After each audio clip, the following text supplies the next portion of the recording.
क्योंकि सिद्दीक जान भी हमारे साथ मौजूद हैं, तो मैं चाह रहा हूं कि जनाब उनको भी शामिल गुफ्तगू करें। आज पूरे दिन जो कार्रवाई हुई अदालत में और काफ़ी ज़्यादा हैपनिंग्स हुई, काफ़ी ज़्यादा रिमार्क्स निकलकर सामने आए, मुस्तकिल आज टीवी चैनल्स पर ब्रेकिंग्स चलती रही इस हवाले से। सिद्दीक जान उसको कवर कर रहे थे, तो सिद्दीक जान बताइएगा आज सारे मामला क्या रहे अदालत के अंदर, ज़रा डिटेल में बताइएगा।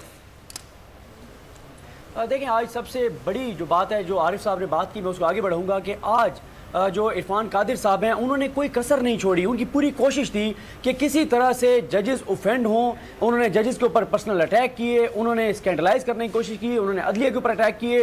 पूरी कोशिश थी इरफान कादिर साहब की कि आज कोई ऐसी तल्ख कलामी हो, कोई ऐसी चीज़ वहाँ पर हो जिसके उन्होंने आज कानूनी दलाइल देने की बजाय उन्होंने सियासी बातें की, सियासी तकरीरें की, जजेस पर इल्ज़ाम लगाए। कोई एक कानूनी नुक्ता इरफान कादिर साहब नहीं बता सके।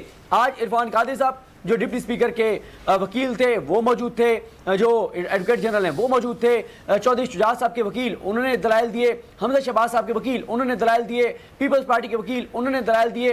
5 वकला मिलकर पूरे दिन की समाअत में 23 मरतबा पूछे गए, एक सवाल का जवाब नहीं दे सके। और वो सवाल ये था कि जो डिप्टी स्पीकर ने रूलिंग दी जिसमें उन्होंने कहा कि सुप्रीम कोर्ट के फैसले के मुताबिक पार्टी हेड जो है वो डायरेक्शन दे सकता है, तो सुप्रीम कोर्ट के फैसले में वो कहाँ लिखा है। दूसरा जो सबसे अहम नुकता था जिसका फैसला सुना दिया गया है वो ये था कि चीफ जस्टिस पाकिस्तान ने, इजाजुल हसन साहब ने, मुनीब अख्तर साहब ने कहा कि हम फुल कोर्ट बनाने को तैयार हैं, हमें कोई मसला नहीं है, हमें आप वो वजूहात बता दें, आप वो नुकात बता दें कि फुल कोर्ट बनाना क्यों जरूरी है, कौन सा ऐसा नुकता है, कौन सा ऐसा पॉइंट है, क्या ऐसी चीज़ है। और फिर असल तो बिल्ली थैले से बाहर आ गई कि फुल कोर्ट बनवाने की वजह यह है कि 2-3 महीने लग जाएं, 2-3 महीने और लग जाएं, जजेस मुकम्मल हों, फुल कोर्ट बनते बनते जो है वो टाइम लग जाए, और ताकि जजेस जब तक छुट्टियों से वापस आएंगे चीज़ें तब तक हमजा शहबाज चलते रहें। दूसरी बात यह है कि आज इनके तमाम वकला ने किसी जजेस के किसी सवाल का जवाब नहीं दिया, बस टाइम मांगी जा रहे थे। जुमेरात तक जो है वो मुलतवी कर दें, पता नहीं जुमेरात में ऐसी क्या खास बात है, पता नहीं जुमेरात तक क्यों इनको वक्त चाहिए।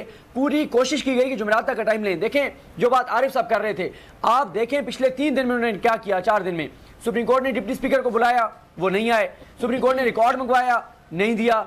उसके बाद सुप्रीम कोर्ट के खिलाफ पिछले 2 रोज में 20 के करीब प्रेस कॉन्फ्रेंसेस की, सुप्रीम कोर्ट पर हमले किए, जजेस को स्कैंडलाइज किया। पूरी कोशिश की गई कि किसी तरह से सुप्रीम कोर्ट सो मोटो ले ले, कंटेम्प्ट की प्रोसीडिंग स्टार्ट हो जाए और मामला कहीं और चले जाएं। ये 3 सवालों के जवाब नहीं दे सके। फैसला आप कह सकते हैं रिमार्क्स की हद तक, ऑब्जर्वेशंस की हद तक फैसला हो चुका है। कल का जो टाइम दिया गया है वो सिर्फ इसलिए दिया गया है कि ये ना कहें कि हमें मौका नहीं दिया गया, वरना मैरिज के ऊपर बात हो गई है, मैरिज पर बात हो गई है और रिमार्क्स से लग भी रहा है कि मामलात कुछ इनके हक में नहीं है। लेकिन जाहिर है मामला अदालत में हम कुछ नहीं कह सकते। ये मोहतरम जजेस जो फैसला करेंगे वो सब कल सुनेंगे, सबके सामने होगा। लेकिन बोल ने आज दिन भर भरपूर तरीके से अपनी नशरियात में लम्हा लम्हा अपने नाजरीन को, अवाम को हर बदलती सूरत हाल से अपडेट रखा। जो भी अदालती कार्रवाई थी उससे आगाह किया गया और हमारे रिपोर्टर्स दिन भर मौजूद रहे सुप्रीम कोर्ट के बाहर और उन्होंने लम्हा व लम्हा तमाम तर सूरत हाल से हमारे नाजरीन को आगाह किया। सब्सक्राइब करें और बेल दबाएं ताकि कोई खबर रह न जाए।